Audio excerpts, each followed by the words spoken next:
All right. Welcome to everybody who's participating or showed up today. Steve Sandifer is going to be presenting today. And Steve, you can unmute yourself and introduce yourself, and let's get rolling. Thanks, Steve.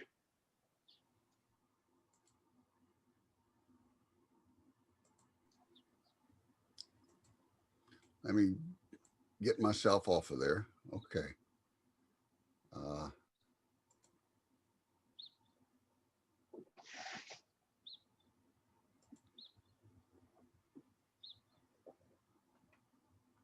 Okay, can you see it? Yep, it's showing up just fine. All right. I am a prototype modeler and like to be a prototype operator. And so I want to see what the trains actually look like. I like to look at pictures, but if you look at pictures, you only get the head end or sometimes the tail end, and you don't know what's in the cars or what cars make up the train. So this is where a conductor's train record book really comes in handy, and I've picked up several and transcribed them into Excel files so I can analyze them and see what's going on. A conductor's train record book is about 3.5 to 4 inches wide, depending on the date of it. They seem to change sizes a little bit, and they contain all the information concerning that train. This is a page. Is the bar across the top showing up? I see. I'm not sure what bar you're talking about. I can see there's a zoom bar across the top of my picture. You may not see it. No. That only shows on your screen. Okay, very good. The books tell you everything about the train, and this is what a standard page in the book looks like. At the top, you have information about the train. This is train number 82, led by engine 1215. On the Santa Fe, all freights were extras, so it's extra 1215 East. 1215 is a little prairie engine. It left Kinsley, Kansas at 10:25 on July the 21st, 1930, and it arrived at 667. This is a station number. It's Way Yard in Hutchinson, Kansas. The conductor is Mr. McFerrin, and so this is Mr. McFerrin's book. He did not tell us what time they arrived in Hutch. It gives the rest of the crew's names there. Let me say a little bit about this area. If you can see my pointer, this is Wichita, Kansas, down here. And the original Santa Fe main comes from Emporia, goes to Newton, which is Division Point, through Hutch, which is the real big business center of this division. There were two mains. Main 1 went up to Ellenwood, Great Bend, and back down to Kinsley, and it was the original main. Main 2 goes from Hutch straight across to Kinsley and then to Dodge City, which is the second division point. From Dodge City, the next division point would be La Junta, Colorado. And so from Dodge City, they go up here to Garden City and on west. So we're concerned about this division here, and specifically between Kinsley and Hutchinson.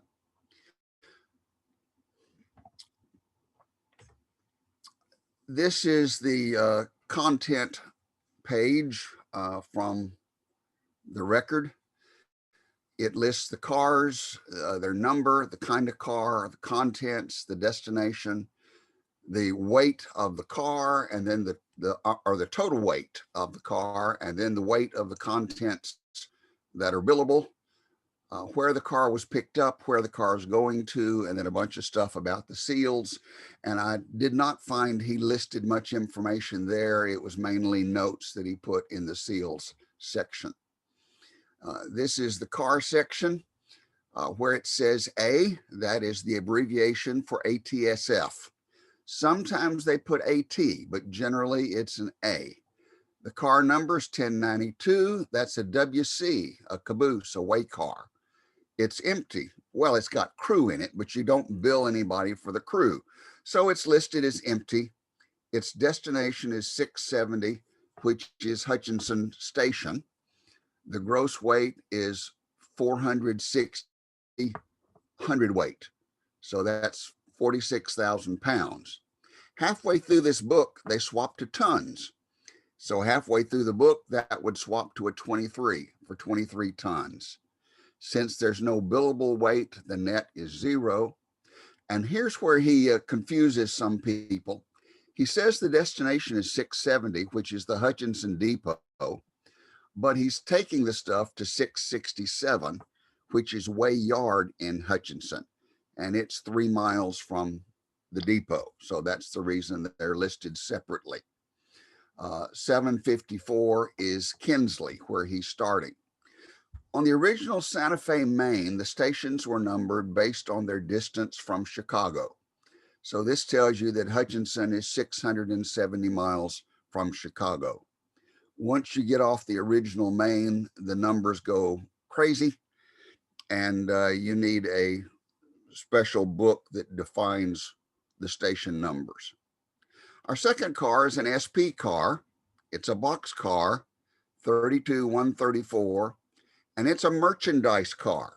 Anytime you see merchandise, that means LCL. This is an LCL car.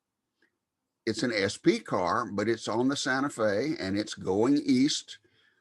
Evidently, that's a good direction for it. May end up in Kansas City. I don't know. But your merchandise cars were frequently right in front of the caboose, and the caboose is always the first car listed on these records. So he starts at the back of the train. The merchandise car would be next to the caboose so that when they're at a depot, it makes it easy for the conductor to handle the LCL traffic. You'll also notice that the LCL only weighs 1,600 pounds, less than a ton. In going through these records, I found that generally the lightest weight contents of any cars were LCL shipments. They didn't bulk out and they didn't weigh out in virtually all circumstances. The next car is an SDRX Sinclair tank car, TK. He's empty. He's going to Coffeyville, Kansas. And so there is a Sinclair refinery in Coffeyville, and he's going back to get loaded up. And then this next one shows the difficulty sometimes we have in transcribing. Who owns this car? Is that Union Pacific, Northern Pacific, Western Pacific? What I did when I did the transcribing was I put something with a question mark and marked it questionable on my list. And then I turned to the ORERs to see who had a car that would match up. This is a Union Pacific boxcar loaded with wheat, headed to Hutchinson. And you'll notice the wheat there is 60 tons. The next car is a Santa Fe car, boxcar loaded with wheat, and it doesn't weigh as much. And the next car is a Santa Fe car loaded with wheat, and it weighs far less. And another Santa Fe car loaded with wheat. When you get to the C, every time in this period, this is 1930, any open top non-flat car, like a gondola or a hopper car, was labeled as a C, a coal car, even though it did not necessarily have coal in it. This one did have coal in it. And this is one of those Intermountain Caswell gondolas, but it's going to 709. And 709 is Stafford, Kansas. so it's not going the whole distance. Likewise, the next one, which is a Sinclair tank, empty, is going to 709. I wondered why they're going to 709, but the mop runs through 709, and I would imagine these cars are being interchanged to the Missouri Pacific in Stafford. By the way, 718, these 3 cars of wheat are going to 718, which is St. John, Kansas. There's a flour mill there. And in this list, not only will they drop these 3 cars at the flour mill, they'll pick up 2 cars of flour from that same mill in this list. So the train leaving Kinsley has 10 cars.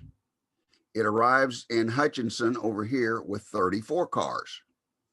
There are 24 cars of wheat, 2 boxcars of flour, 2 boxcars in LCL service, 3 empty tank cars, 1 empty boxcar, and along the way, they served 1 gondola of company materials.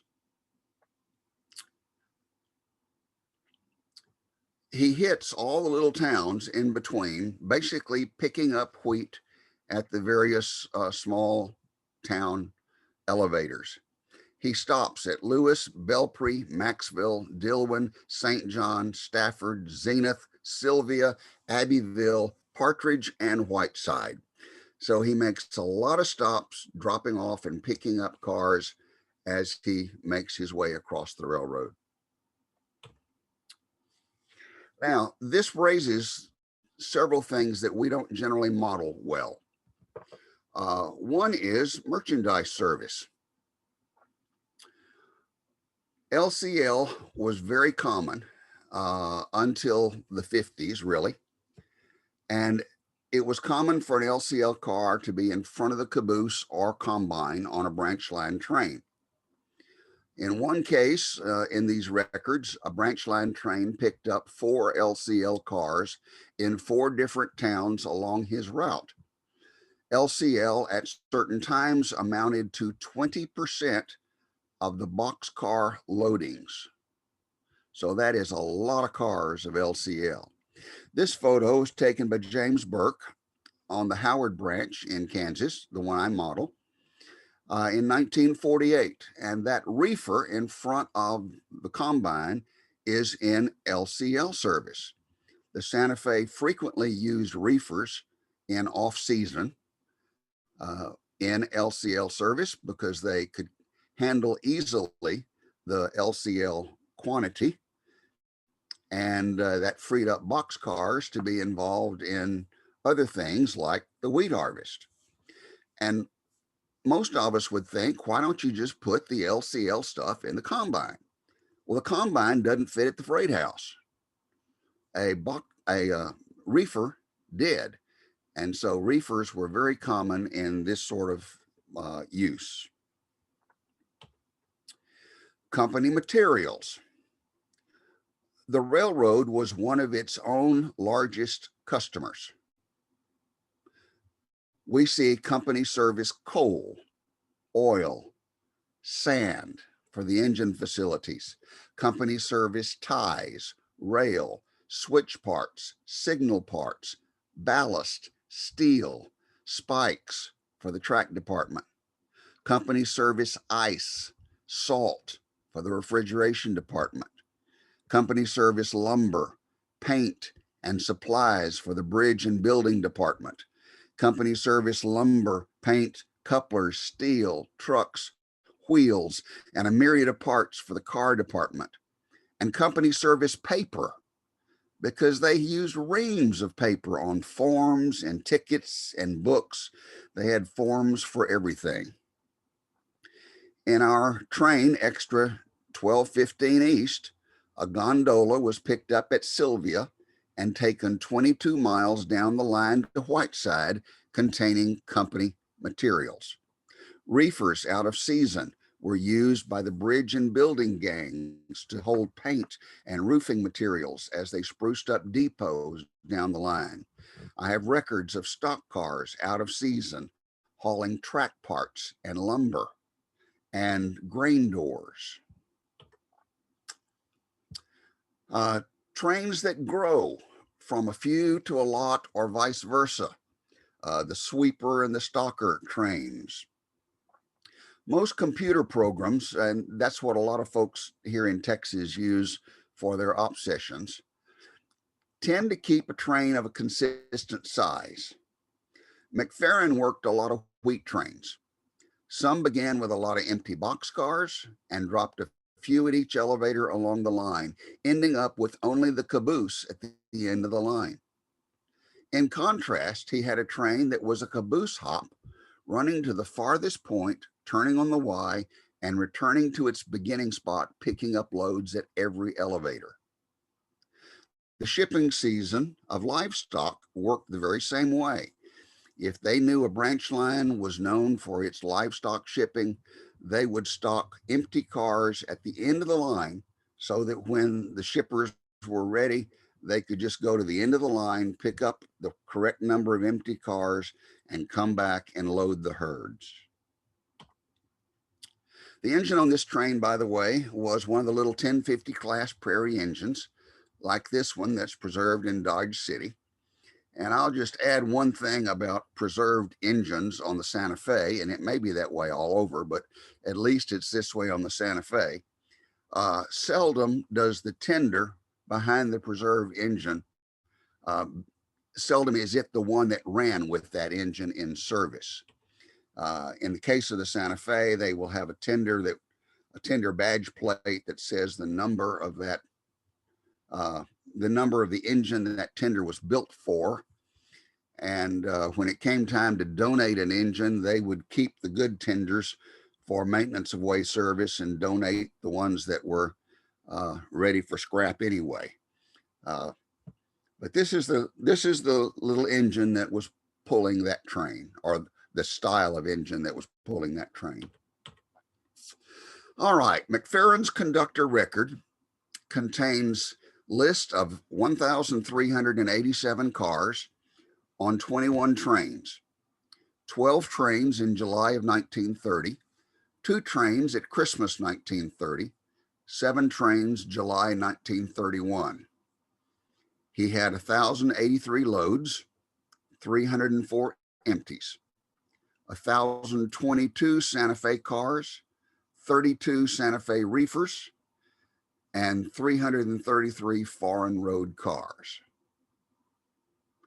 What's going on here? This is not normal. McFerrin is not a regular conductor. He is probably a brakeman who is on the extra board to be a conductor when there's a peak season or when someone's on vacation. So he's working the summer wheat rush when every crew member was needed and lots of extra trains were run. The unusual load to empty ratio, because of his trains picking up wheat, doesn't have many empty cars on it. And also the high ratio of Santa Fe cars to everybody else's cars. What's the cause of that? Demurrage. When a foreign road car arrived on your railroad, you had a certain time limit to unload it and get it loaded and get it back, or you started paying daily demurrage rates. With a wheat harvest very predictable, the railroad would start saving up and staging their own cars where they knew they would need them a few weeks in advance. And that way they didn't have to pay demurrage on them. As a result, when you see these wheat harvests like this, you will see a very high proportion of Santa Fe cars and very few others. For instance, extra 1860 East on July the 7th, 1931, McFerrin had a train of 129 loads of wheat. All 129 were in Santa Fe cars, pulled by a big 262. The first column lists the type of cars in his record: boxcars, auto boxcars, a few ballast cars, company service, coal, flat, reefer, stock, tank, and caboose. The other side tells what was in them. 757 loads of wheat, 23 loads of flour, 173 empties that were grain ready. They had been inspected and carted for grain. 131 other empties, 84 merchandise cars. 84 merchandise cars out of 1,300 cars. Again, we tend to underplay merchandise. 62 of gas, 14 of oil out of the 142 tank cars. 22 in company service, 15 in salt service, 5 lumber, and 5 autos. Notice there's 154 auto box cars, but only 5 have cars in them. Auto box cars were used for all sorts of stuff, and because they were large, they could hold a lot. I have records of auto box being the preferred cars at an alfalfa mill because they would hold more than your standard box car. Likewise, at a hay mill, where they shipped out lots of hay because it didn't weigh that much. Now, the empty box cars, he had a bunch that were labeled XF, XG, XM, and XR. X meaning empty, empty F, empty G, empty M, empty R. Some of you may have seen one of these inspection cards. This is a Santa Fe inspection car, measures about 4.5 inches square and is double-sided. So this is both sides of it. A car inspector would look at that box car and say, well, this car's got holes in the floor. It's for rough freight only. You don't put grain in that car or you lose half your load before it gets to the mill. Likewise, sugar. We had a sugar refinery about 2 miles from my home and had a tour with the Boy Scouts and watched them. The car was loaded with raw sugar, and they were using a Bobcat type tractor to go in that car and shovel the raw sugar out. You can't imagine the smell of that car.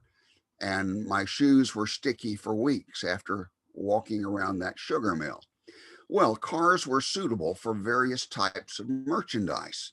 And I think it would be interesting on our railroads, for instance, if we had 2 or 3 classes of boxcars, or maybe 2 classes of gondolas. Some would be suitable for rough freight. Some would be suitable for coal or sand. You get the point. It would be interesting with our car cards, if you're using car cards, to rate several levels of suitability for the cars that are being used. This is an aerial view of Lewis, Kansas today. On July the 25th, 1930, Extra 1215 East picked up 3 empty tank cars at Lewis from 3 different gasoline dealers, Champlin, Tidewater, and Sinclair. You noticed on the list there were 142 tank cars. Of course, half of those were empty, but 62 were gasoline, 14 were oil, 66 were empty, going back for more. They came from Champlin, Continental, Derby, El Dorado, Empire, Canatex, Roxana, Sinclair, Skelly, Texaco, Tidewater, Vickers, and White Eagle oil companies, plus the car leasers, NATX, Quaker City Tank, Peerless Transit, Pennsylvania Tank, UTLX, and of course, Santa Fe tanks in company service. If you model the transition era, you can't have enough bulk oil dealers on your railroad. And yes, even a little town like Lewis, Kansas could have 3 bulk oil dealers on the same track.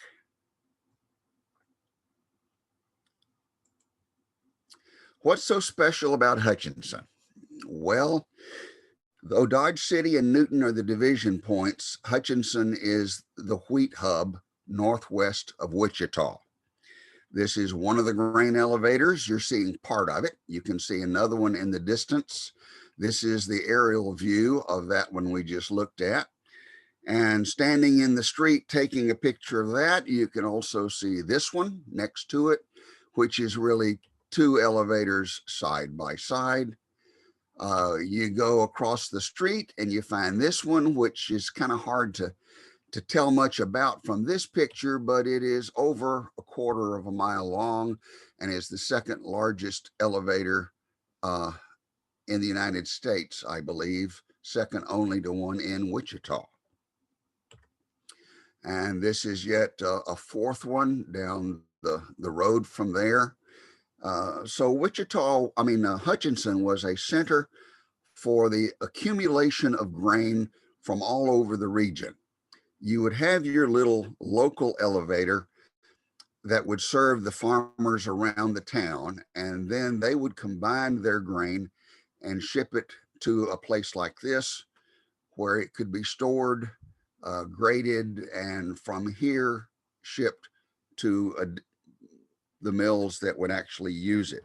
So everything goes to Hutch, and Hutch is a very significant place in the grain business. It's also significant because it has one of the largest salt mines in the country. This is Hutchinson Salt. You look at that track plan, they have a 4-track balloon track and a little yard there, and all they do is ship out carloads of salt. So it is quite a sizable industry, and just across town is Morton Salt doing the same thing. Santa Fe got most of the salt for their ice operations, their ice reefers, out of Hutchinson. And so Santa Fe had a fleet of salt cars that would go here daily. All right, July the 5th, 1930. Extra 1856 East took 36 cars of wheat from Dodge City to Newton. I'm sorry, Dodge City to Hutchinson, it should say. No, okay, I go back. I'm sorry, I'm guessing my notes here. 36 cars of wheat from Dodge City to Newton. 25 of those cars were dropped in Hutchinson. The next day, extra 1830 East started with 57 cars of wheat from Great Bend. This is the Scott City branch that ends at Great Bend.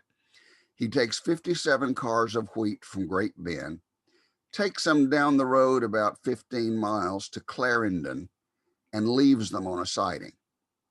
Then he did a caboose hop to Ellenwood, where he picks up 46 loads of wheat, and then continues down to Raymond, which is down around here, and picks up 46 more loads of wheat, including the 25 loads that were left in Hutchinson the previous day. They finally arrived in Hutch with 91 cars of wheat and 2 empty tank cars. What's going on? Have you ever operated on a model railroad layout where the yard was so full of cars you couldn't switch it? Well, I think that's what's going on here. It's wheat harvest. Hutchinson is packed full. And when those 25 cars of wheat were dropped in Hutch, they were just in the way. So they had somebody take them up the line a few miles to Raymond to get them out of the way. The next day, our conductor is in a caboose hop going up to Great Bend, and Great Bend's got the same problem. Their yard is packed. And so they pull 57 cars of wheat out of Great Bend and take them to the first long siding and leave them so that Great Bend has room to work. But he knows there's not room in Hutchinson to take those cars right now. So they go to Ellenwood and clear out that yard, 46 loads, and then go to Raymond and get 46 more loads. Probably all 46 of those came out of Hutchinson the night before because the yard was too full, and they finally arrive in Hutch. The same sort of thing happens on July the 8th, 1931. Extra 1872 has 77 cars of wheat way-billed for Hutch, but they leave 56 of those on a siding at Partridge, 14 miles away. They don't take them to the place they're way-billed for. Hutch probably sent a note saying, don't bring us all 77 cars. We don't have room for them. And so they were left short of their destination. Now, I got another conductor's record from a few years earlier, 1923. This one, he has 1,088 cars, 367 box, 42 auto box, 143 coal gondolas, 44 flat, 3 poultry cars, 228 reefers, 153 stock cars, 75 tank cars, and 5 passenger cars on freight trains. Now, this is a different mix. We're serving the same area. He serves from Dodge City to Newton, which is Sand Creek Yard. He also serves up here on the Scott City branch that goes from Great Bend to Scott City. The trains up here originate in Great Bend, and he might start out at Great Bend with 30 cars, drop some, drop some, drop some, drop some, and by the time he gets to Scott City, he has 2 or 3. And then he overnights there, and the next day he leaves Scott City with 2 or 3 cars, picks up a few here, a few there, a few there, a few there, and by the time he gets to Great Bend, he's back to a 25 or 30 car train. I don't see that modeled very well, but that's the way it worked here. And this is a very different mix than we saw in Mr. McFerrin's, because this is a different time. He's not working during the wheat harvest. He had 228 reefers, 21% of his trains. Most had fruits and vegetables headed east. 43 were in LCL merchandise service. All empty Santa Fe reefers were headed west. 40 of the reefers were art reefers, with empties going to Pueblo for the mop there. But we forget sometimes that the eastern side of Colorado is very fertile and flat. And so a lot of these art reefers were coming out of that produce producing area of eastern Colorado. There were 17 PFE reefers, all eastbound with veggies. And I noted 1 Santa Fe reefer contained eggs. I haven't seen that on many lists. There were 122 LCL merchandise cars. 11% of the cars were LCL. 43 of them were reefers. 101 were westbound. Only 21 were eastbound, largely on the branch line. This shows that all the manufacturing in the US was primarily in the eastern side of the country.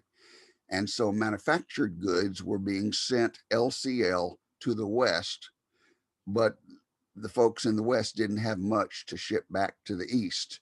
So those LCL cars would then be put in normal service after they were delivered. 153 stock cars in his records. 149 were Santa Fe. So this again indicates that home road cars really had the majority in livestock service. The 129 were cattle. The 24 were largely sheep. Very little hog traffic in this area. 133 cars, 12% in company service. Now, one group was 23 cars in 1 work train. They picked up the 23 cars in 1 small town, moved it down the line, and left it in another small town. Probably a track gang, rebuilding some road, maybe rebuilding some bridges. But this is a train that had bunk cars and kitchen cars, as well as water car and that sort of thing on it.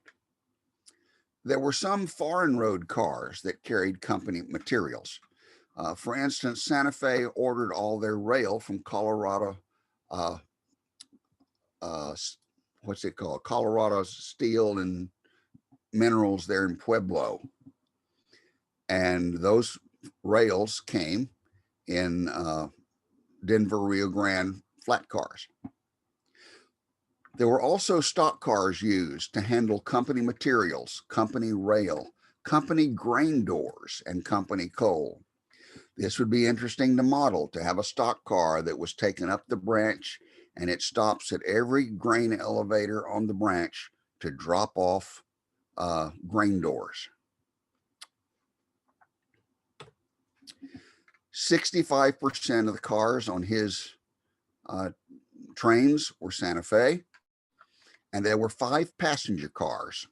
These were all passenger cars being deadheaded in freight trains, including an RPO. Well, let's shift over to some passenger trains. We've all seen those beautiful trains like the Chief pictured here. I don't have room for this in my train room. My 14 by 20, just this would take all the track in the room to put that on. But when you look at a passenger train conductor's record, you can see all sorts of variations of trains that you might model, and trains that you wouldn't think of making up. If you saw it, you'd say, that's not prototypical. Well, hang on for a while. Mr. F.M. Carr was a conductor on the same route as the freight trains, and he left us his book. This is train number 3, which is the California Limited, August the 27th, 1948. It's headed west. The locomotive is a 2921, which is the largest and most modern class of 484 on the Santa Fe. It left Newton at 4:26 and it arrived in Dodge City 3 hours later, a distance of 153 miles. You say, you can't do math, Sandifer, that's 4 hours later. No, there's a time zone thrown in there. This is the consist of his train: 2 baggage, 1 coach dorm, 1 express boxcar. What? That coach dorm is probably a deadhead movement, because there's no way you could get to it through an express boxcar. So the passenger cars really began with the 4 coaches. The 1034 is a partition coach. The 1193 is a non-air conditioned coach. Then you have a diner, a parlor, bar, long, a dorm lounge, and 4 sleepers. There's a 16 section, a 10 section lounge, a 14 section, and a 1012. All of them, all the cars, heavyweight cars. Now, the Santa Fe had lists like this that were published every few years that told the makeup of most of their trains and where they'd be going. And one thing you'll notice is this list doesn't agree to what was actually on that train we just looked at. There are variations. Things change from time to time.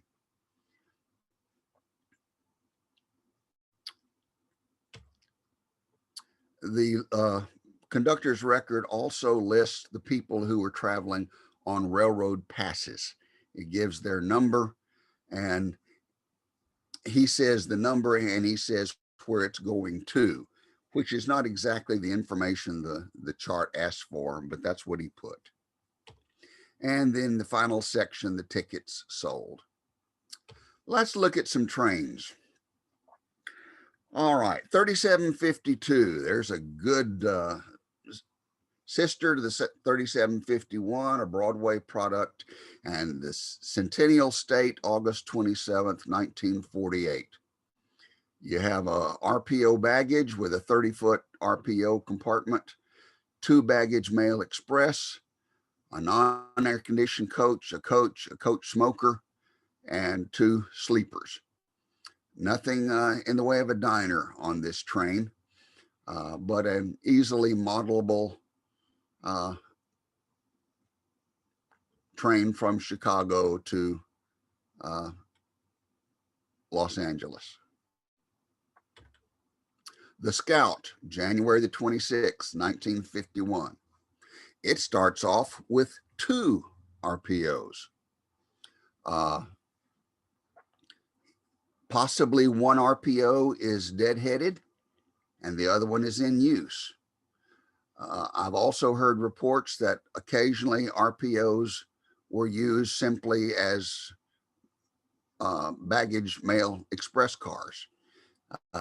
Whatever the case, there's 2 RPOs leading up this train. And then you have 2 baggage mail express, an express box, 2 more baggage mail express. And finally, we get to the passenger section with a partition coach, a coach snack diner, and 2 sleepers. 1 car is a Milwaukee, 1 car is a Southern. And this is led by engine number 2, which is, again, Broadway Limited E1. 127 was a extension of the Antelope, and it ran from Newton to Dodge City the long way by way of Ellenwood and Great Bend to better serve those customers. And you can see it's basically a mail train. You have the RPO baggage, 4 baggage mail express, and 1 non-air conditioned coach. Now, wouldn't you love to travel that route in August of 1951? The engine, by the way, is a powerhouse. The 3465 is a sister to the 3460, which was the Blue Goose, Bluebird, whatever you want to call the streamline engine that Santa Fe had. 23, the Grand Canyon. Now, I like the Grand Canyon because the Grand Canyon was a very colorful train. It frequently had a lot of head-end stuff as well as a lot of sleepers from various railroads. In this case, it's the head-end stuff that's quite varied. And you can see much of this train is modelable. Your FE24 from the Santa Fe is the Athearn boxcar. The troop sleepers have been done by Walthers, the X29 by Red Caboose, the Valley car done by Walthers. So there's a mixture of lightweight and heavyweight, and some very nice cars in that train. But take a look at the makeup of this, because the next few trains are going to be Grand Canyons as well, and they're not going to look like this Grand Canyon.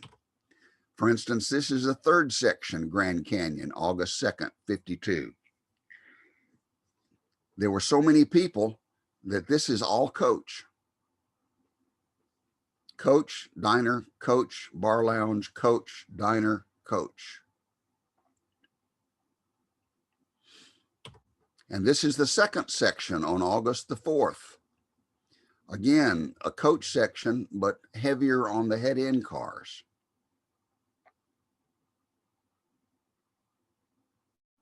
No lounge on this car, on this train. And the fast mail. Fast mail is popular because it's colorful. Nearly every railroad seemed to have a fast mail, and a lot of them numbered it 7 or 8. This is the 2nd 7, fast mail, August the 16th, 1952. It's short, very modelable. You've got express box, express reefers, that New York Central 60-foot baggage mail express. I wish somebody would make that in plastic, because you see them all the time. And it ends with a non-air conditioned coach. Now, the fast mail was not advertised to the general public. It had a rider car on the end, and about the only people who rode it were Santa Fe employees on their passes that would move from one place to another. But general public didn't ride. And on a non-air conditioned August day, this would have been a hot ride. This is the 2nd 7, August the 23rd, 1952. It has a mop car, 2 New York Centrals, a Pensy.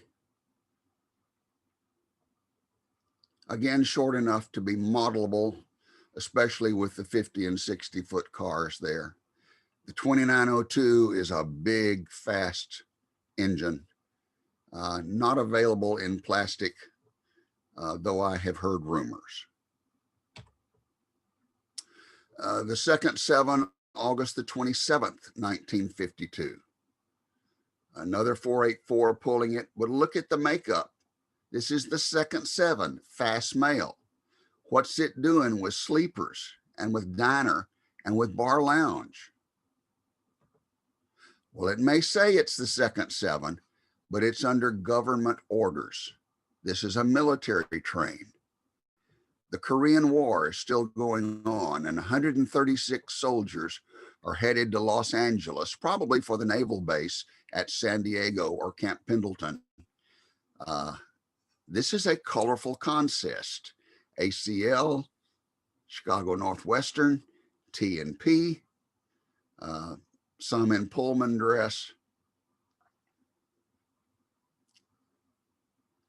But on the train record, it's fast mail. Second 7, fast mail, September 28th, 1951. Now look at this one. A lot of head-end cars, and then you come to a diner, a tourist sleeper, a diner, a coach dorm, a diner, a coach dorm, and 2 sleepers. What fast mail needs 3 sleepers, 2 coach dorms, and 3 diners? I imagine this is another deadhead movement. They're repositioning cars. And so all sorts of cars are stuck on this fast mail headed toward Los Angeles. Second 7, April 6th, 1953.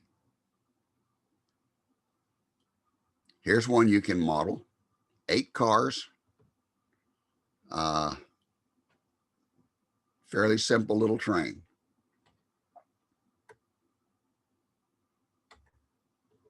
Second 7, July 13th, 1953. This is a colorful train. Great Northern, CB&Q, Boston and Albany, Pensy, PFE.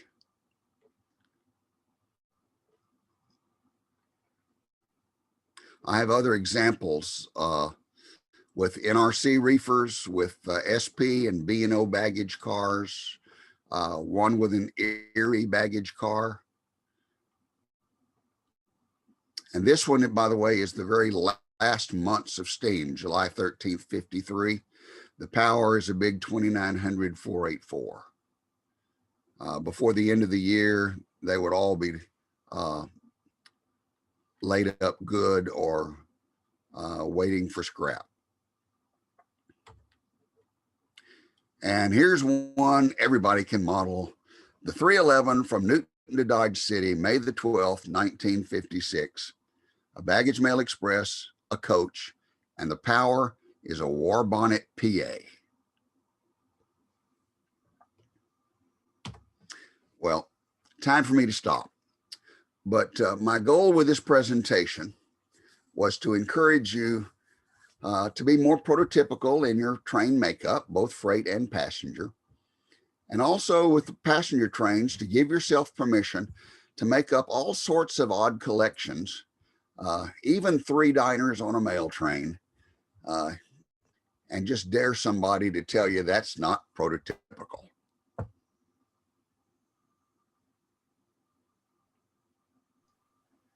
All right, Steve, thanks so much for presenting that. That's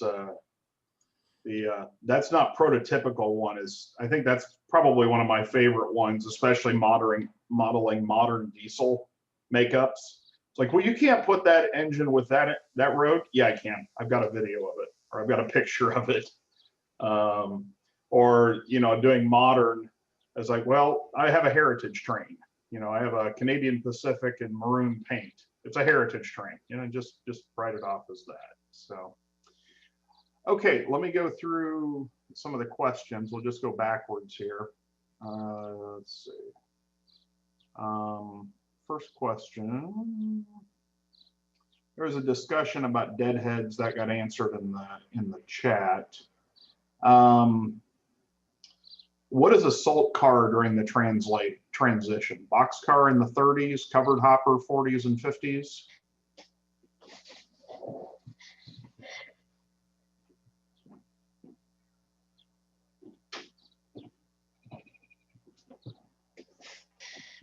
Steve, you're on mute.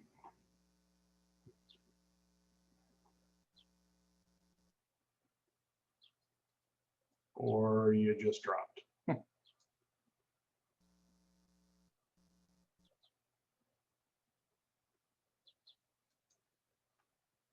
I think your connection may have glitched out there. Try it now, Steve.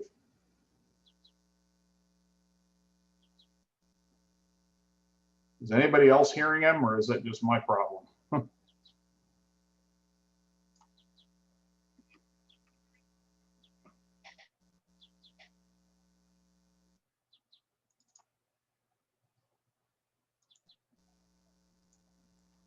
Can somebody else unmute?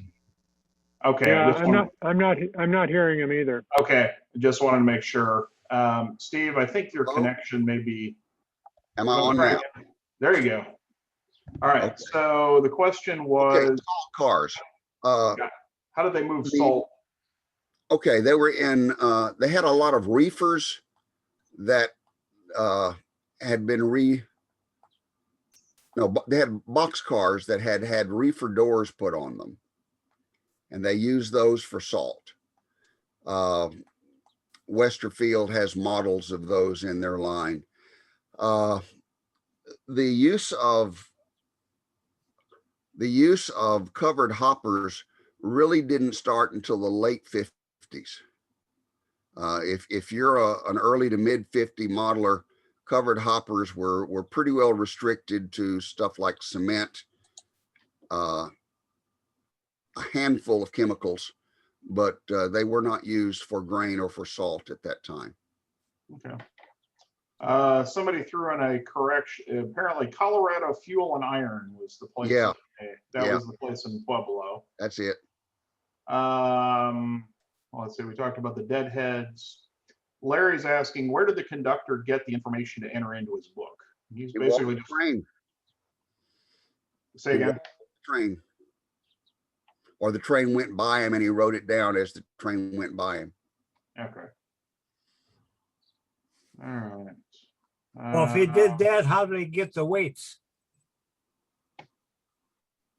It's probably on the waybills, because he had his stack of waybills with him.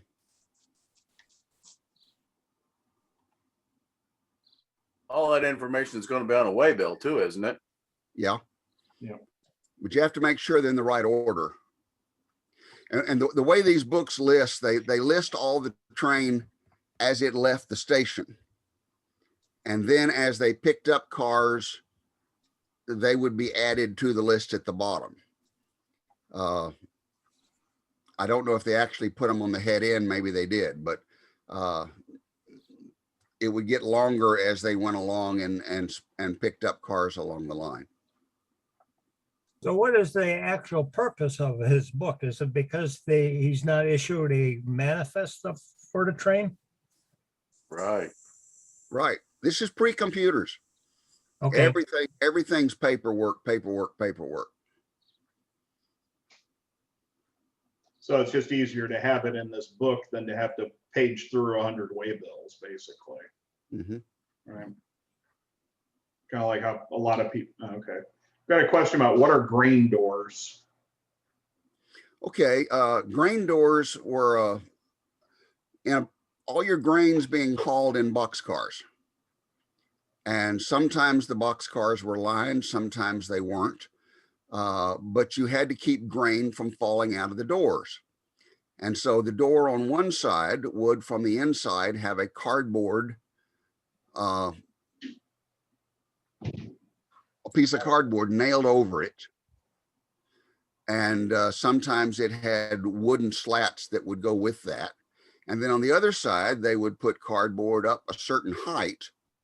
And then as they flooded the inside of the car with grain, that cardboard would be unfolded and raised a little higher.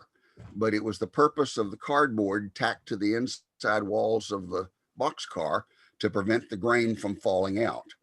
And then when they got to their unloading point, they could simply, usually there was a grate underneath where the car was unloaded, and they could simply tear out that cardboard and the grain would go out and fall into the grate.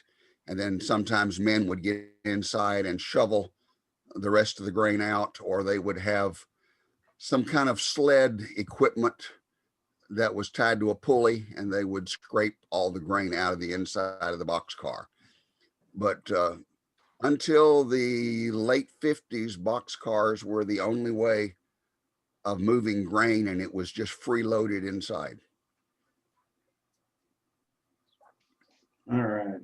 A lot of boxcars did have lines painted on the wall that said this high for barley, this high for wheat, this high for corn, because the different products weighed differently and you didn't want to overload the car.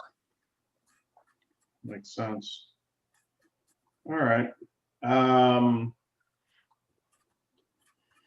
think that's all the questions. Just lots of compliments for you. So once again, Steve, thanks for presenting for us. Always good information. A lot of people are like, well, now I got to go find some of these these conductor logbooks. So, all right. Well, I've turned off if anybody has additional questions, you can unmute yourself and go ahead and ask, whether it's for Steve or whether it's something else. And if not, we'll leave this open for questions for a little while and see what people want to know. You want another Mark Johnson, comment? You want Mark another Johnson, I answered your comment on the question. unloading?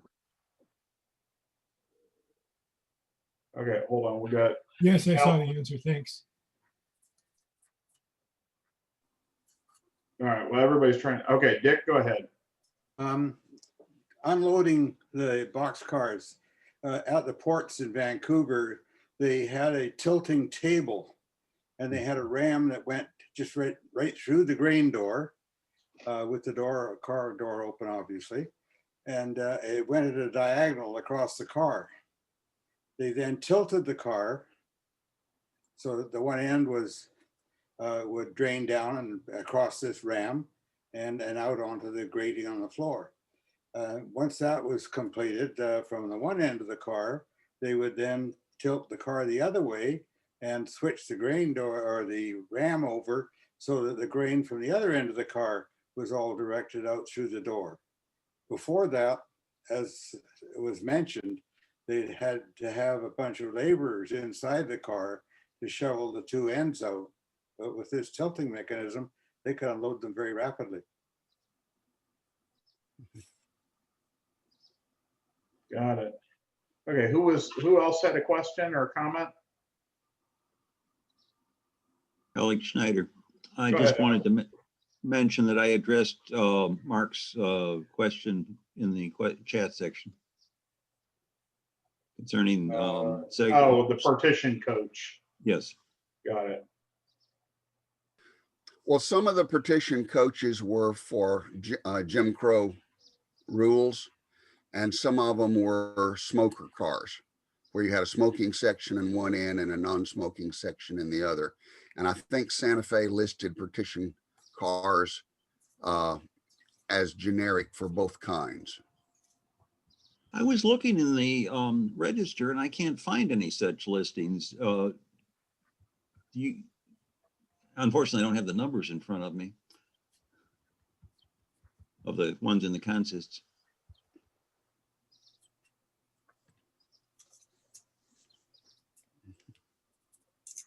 All right. Any other questions for Steve or about anything else? Yeah, just a comment Go ahead. on grain doors and unloading the cars.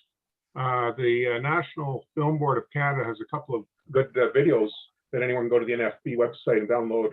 One which is, I think it's called Grain Elevator. It was just on the opposite. I got another email about it a couple days ago, and it basically shows the guy loading the boxcar, nailing the grain door in place, and going through that whole exercise. I think it's called Grain Elevator. And there's another one where it's a little bit more of the whole story, but they have pictures at the port at Thunder Bay where they actually have the car up on that tilt table, dumping it out and showing that ram basically. You know, they open up the car door and that thing comes in, and you know, that grain door is not there. So, Yeah, I know there's at least, I don't know, CP or CN would have paint the wheat logo on their boxcars to indicate that it was a grain loading box. I remember when I first started doing CP stuff, I remember seeing that. That was in the later days when the line to Churchill would only take boxcars. Boxcars were restricted to Churchill. So there were a bunch of old 40-foot boxcars that their only purpose in life was to haul grain to Churchill. Was that CP or CN? That was CN. Okay. Yeah. CN at that time owned the line to Churchill. Those cars had also been subsidized by the wheat board. Right. Yeah, and That's some probably, that predates the cylindricals, right? no, they would have been at the same time as the Oh, at the cylindricals. same time. Okay. Yeah, because the cylindricals weren't allowed to Churchill. Oh, okay. And so there has been over the years a very active Hudson Bay route lobby group. Churchill's the one that got flooded out back a while ago, wasn't it? Yes. And that one engine, or was it a Via Rail engine or something, got stranded up there? There was a complete Via Rail train Yeah. stranded there. They took out by ship. Yeah. Then they finally got around to rebuilding the track so they could get things out. So Yeah, well, it's happening again, but yeah, the Omnitrax had bought it from CN, and they basically said we're shutting her down, and of course everyone up there screamed, and and in the end it was resold to someone else who's now operating it. So. all right. I had a question for Steve, or maybe anyone. That this presentation sort of reminded me of a question I have, which is I always thought that a local coming into a small town would generally switch from the head end, because that way they wouldn't be having to haul the rest of the train back and forth. And then someone told me that actually they want to keep the air pressure in the train, so they might tend to switch from the rear end, so they didn't have to pump up the air in the train. Does anyone have any comments on that question?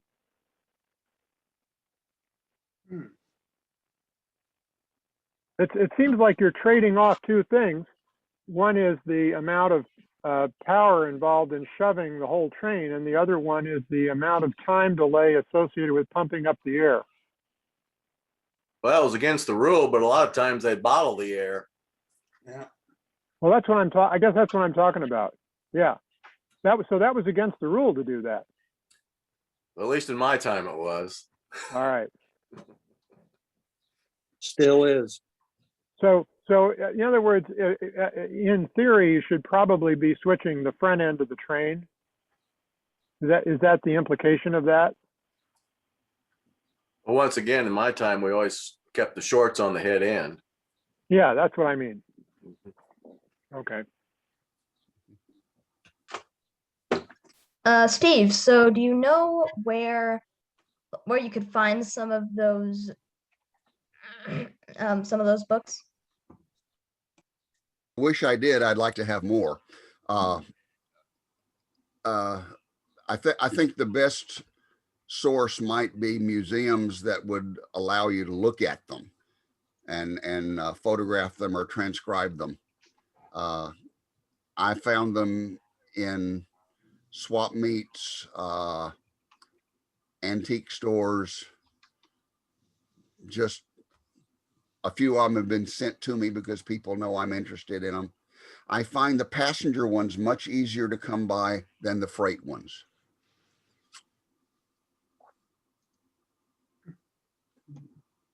Let me add one thing ahead. that relates to the transition from boxcar to covered hopper. As I was researching for the railroad I'm building, there was only one elevator in the town, in one of the towns I'm modeling, that could actually handle a covered hopper because of the way the grain loading mechanism was set up at the elevator. And it required reworking your loading mechanism to move from boxcars to covered hoppers. So the transition wasn't simply moving a boxcar there or moving a covered hopper there. There was loading mechanisms at the elevator itself that had to be changed out for this to work properly.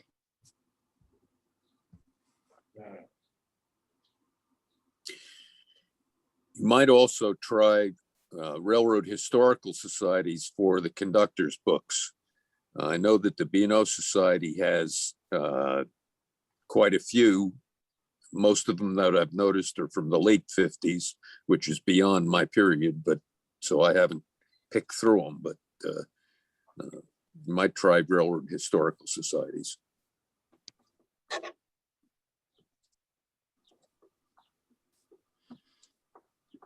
All right. Any other questions?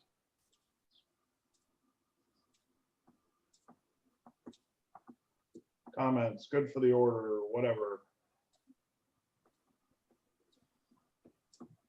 On the loading mechanisms, if you look at the grain elevators in the transition time there, you'll see that there's an added spout put on, because quite often to load the cars, the grain was lifted from the silos to the top of the elevator, and then ducted to one end or conveyed to one end, and then dropped down a pipe on the either the inside or on the outside face next to the siding, and with a movable spout at the bottom that they directed into the car.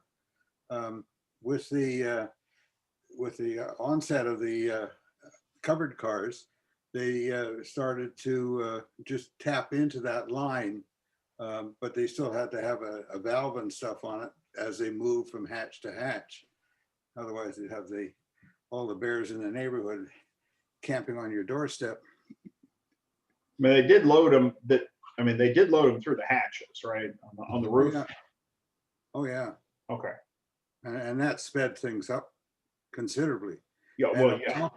And with the compartmented hoppers on some cars, they could actually ship two different types of grain in the same car.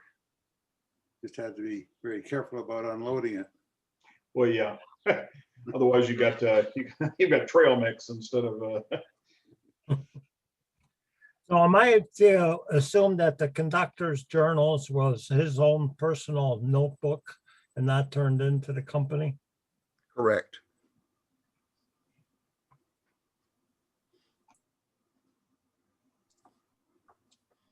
I'm sure it would also be evidence in case of a claim.